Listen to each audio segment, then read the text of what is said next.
My psychopath sister told me to kill myself and my mom encouraged her, so I tried to silently escape the house. My mom caught me and did everything she could to stop me, plus 3 updates. When I told my abusive mom I wanted to move out of her house for college, she started literally bawling here, eyes out and screaming that I don't love her. My sister walked in and asked what happened.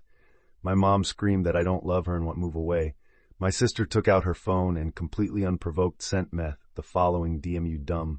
I hate you, you're trash, and I'm glad you were. Robe Noon loves you and no ever will, and how dare you make my mom upset. She was kind to you all her life, and all she wanted was for you to stay. You're never going to be anything, and I know you've been feeling like living yourself, so why don't you actually go and do it? Noon will care. Your boyfriend broke up with you last year, and I think that goes to show no one cares about you. I hope you get raped again, but I should stop talking before you call the cops on me like you used to do to Mom when we were kids.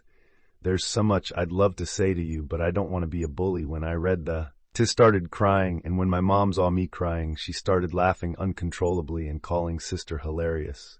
"You're going nowhere," my mom said to me before walking away. I wanted to leave immediately, but I didn't even know where to go. I tried to calm down, tried to think, but then my sister walked back into the room. She had this smug look on her face as she stopped in front of me and just stared, like she was daring me to say something. "What's wrong?" She asked, her voice dripping with fake concern. "Did I hurt your feelings?" She didn't wait for me to answer. "Oh wait, I forgot you don't. Veni, you're just this empty shell who thinks everyone owes her something." I didn't say anything. I didn't trust myself to speak. I knew if I opened my mouth, I'd either scream or start crying again. And I didn't want to give her the satisfaction. She leaned in closer, lowering her voice. "You're such a pathetic little crybaby. Now Under Noon wants you around." Then she moved behind me, and before I could react, she flicked the back of my head. I stumbled forward a bit and she laughed. "Oops," she said mockingly. "Sorry. Didn't see you standing there." It stung, but I didn't turn a row. I just stood there, my fists clenched, trying to hold it together. It felt trapped, like I couldn't even move. She leaned in again, her breath against my ear.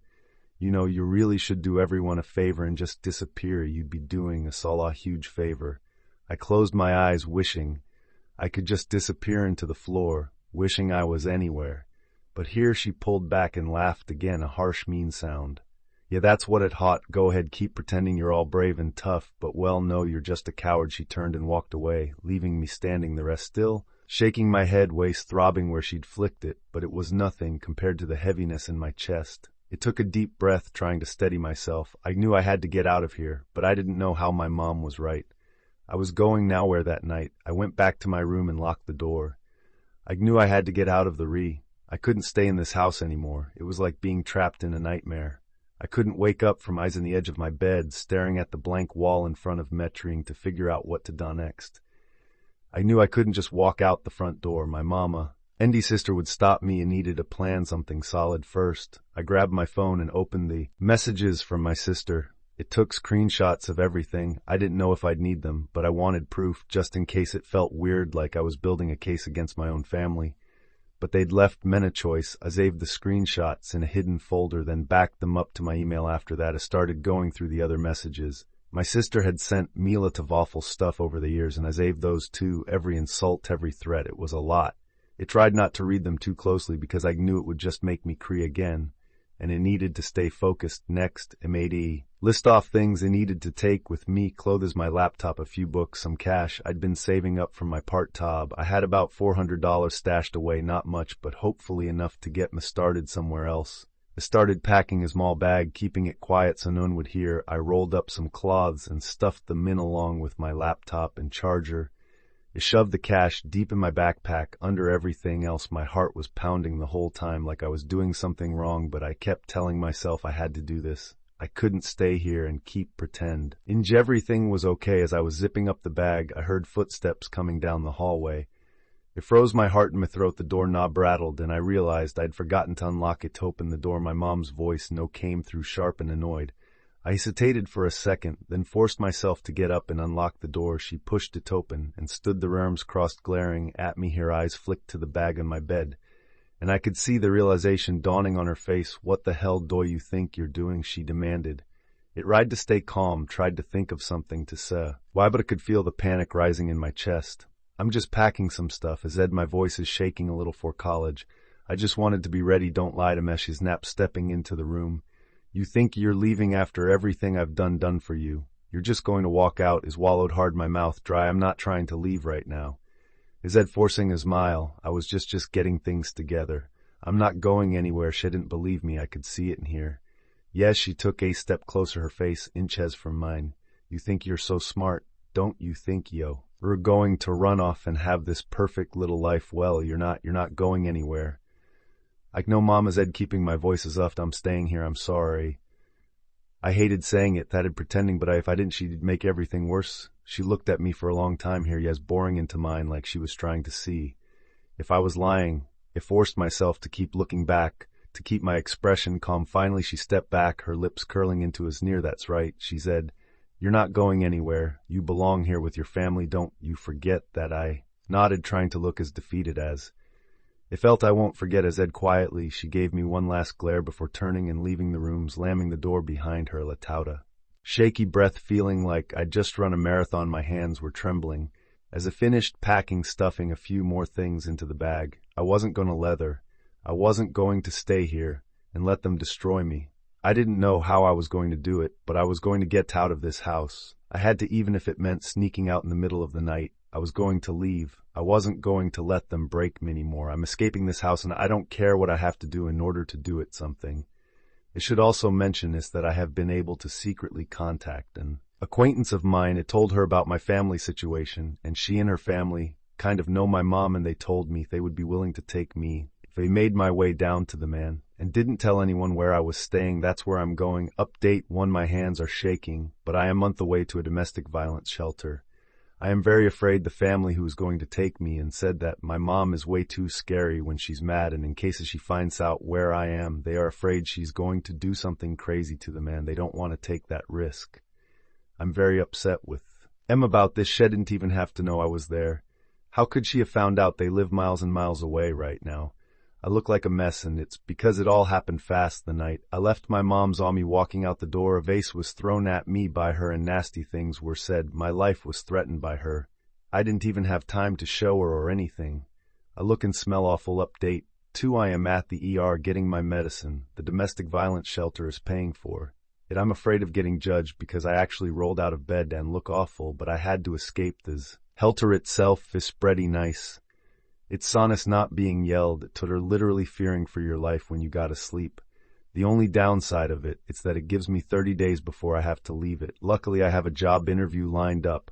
I don't know the best way to go about it, but I think I'll be honest and tell them I really need the job because I'm in a shelter. It's a Tassinema, so that would be sonus. My friend and her parents changed their mind too and said I could stay there if I don't have anywhere else to go after the 30 days. It's been nearly 5 years since I posted. Desperate for help. For some reason, these posts just popped into my head after all this time, and rereading them, I just want to hug my former self because I had forgotten how bad things were.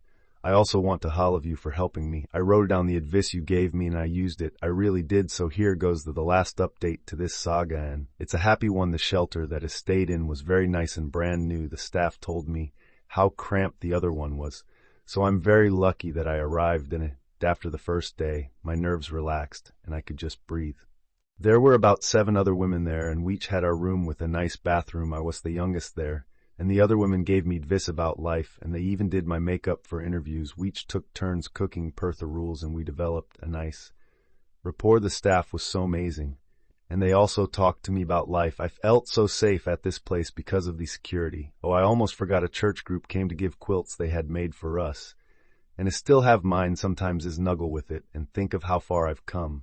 I love that quilt, and I was shit very carefully. We also had group and individual therapy, which really helped.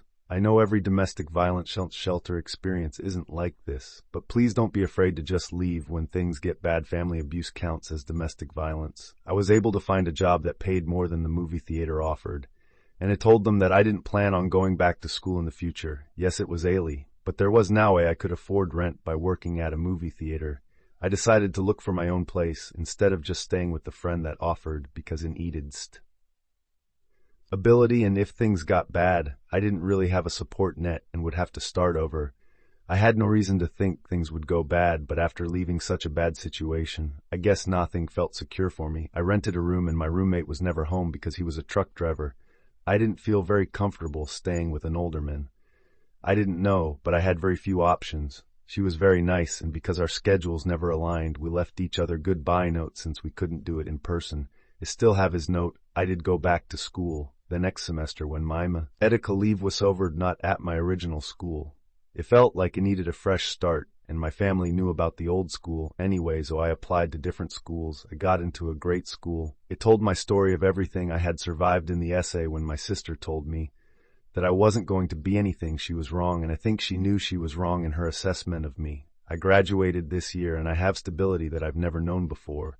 Although I'm a few years older than I wanted to be when I graduated, I realized that sort of thing doesn't even matter, and the medical leave was beneficial. I just got engaged to a lovely man with a lovely family.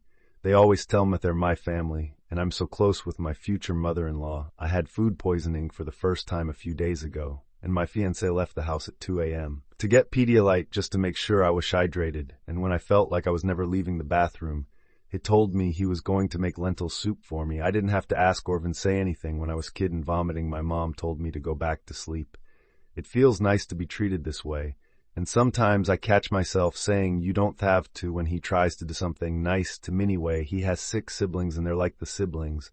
It never had I learned to value myself and put myself first.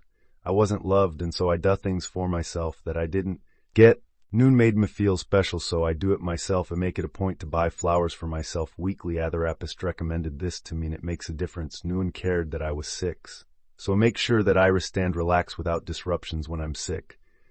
Noon valued my personal time or spaces, so I have days where I don't even answer my phone and just spend time with myself. Things like that. When I made that last update, I was crying and I really didn't think I was going to be okay.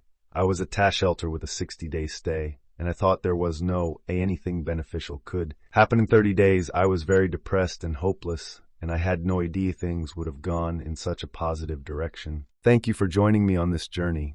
If my story moved you, share your thoughts in the comments. Don't forget to like, share. Stay tuned for more heartfelt and inspiring stories.